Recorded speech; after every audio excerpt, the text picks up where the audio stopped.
안녕하십니까. 썰레발TV 썰파입니다. 오늘은 96번째 썰레발로 48년 만에 제주여행 2탄에 대해서 썰을 한번 풀어보고자 합니다.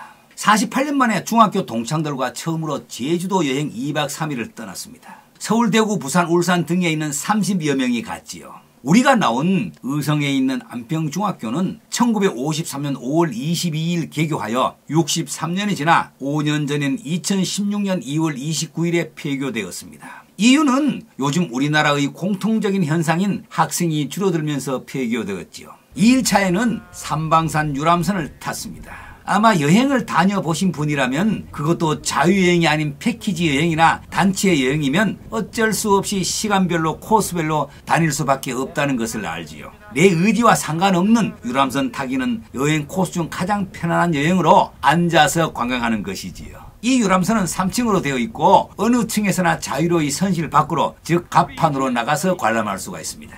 모든 유람선이 그렇듯 정해진 코스를 돌며 해설자의 해설을 들으며 관람을 하는 방식이죠. 근데 해설자가 어떤 사람이냐에 따라서 유람선 타는 재미가 가감이 됩니다. 정말 이 삼방산 유람선 해설자는 강추입니다. 이미 소문이 났더군요. 유람선 재미보다 해설하는 말에 더 귀를 기울이게 됩니다. 삼방산 용머리 해안 송악산 절벽으로 이어지는 해설이 정말 기가 찹니다. 웃지 않을 수가 없습니다. 모든 탑승자들을 들었다 놓았다 했습니다. 일제강점기 때 이 근처를 지나는 연합군의 배를 포격하려고 만든 송악산 진지동굴이 보입니다.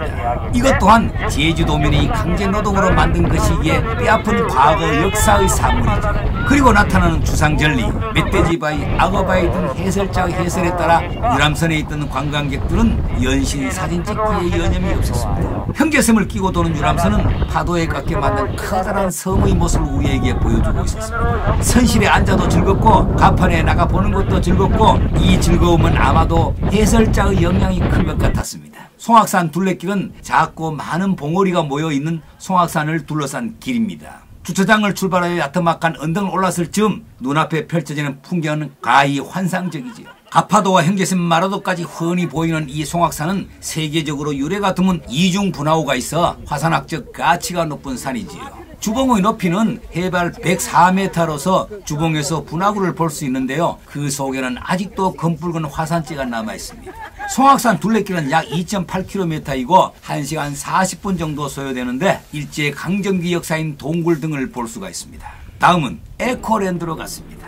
1800년대 전기기관차인 볼드윈 기종 모델의 기차를 타고 4.5km의 곶자왈을 체험하는 테마파크입니다. 곶자왈은 숲이라는 뜻의 곶과 돌밭이라는 뜻의 자왈이 합쳐진 제주 말이지요. 화산이 분출할 때 용암 덩어리로 쪼개져 노출 지형이 만들어지면서 형성된 독특한 숲을 말합니다. 다양한 기후대의 식물이 공존하며 학술적 가치가 높다고 합니다. 또한 생명력과 신비로움을 관찰할 수 있는 독특한 분위기를 가진 곳입니다. 에코랜드는 각기 다른 테마를 가진 역들로 나뉘어져 있습니다. 메인 역은 편의시설을 이용할 수 있고 에코브리지 역은 규모가 큰 호수와 수상 데크가 있습니다. 레이크사이드 역에는 풍차와 목초지가 주는 이국적인 풍경을 감상할 수가 있죠. 피크닉 가든 역은 어린이들이 뛰놀 수 있는 키즈타운과 곶자왈 숲길은 에코로드를 볼 수가 있습니다.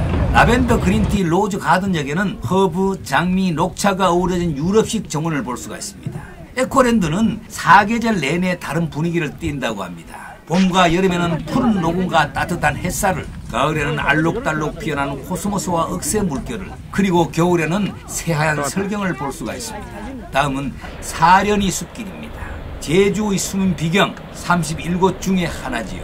비자림로를 시작으로 물차도름과 사려니 오름을 거쳐가는 삼나무가 우거진 숲길입니다.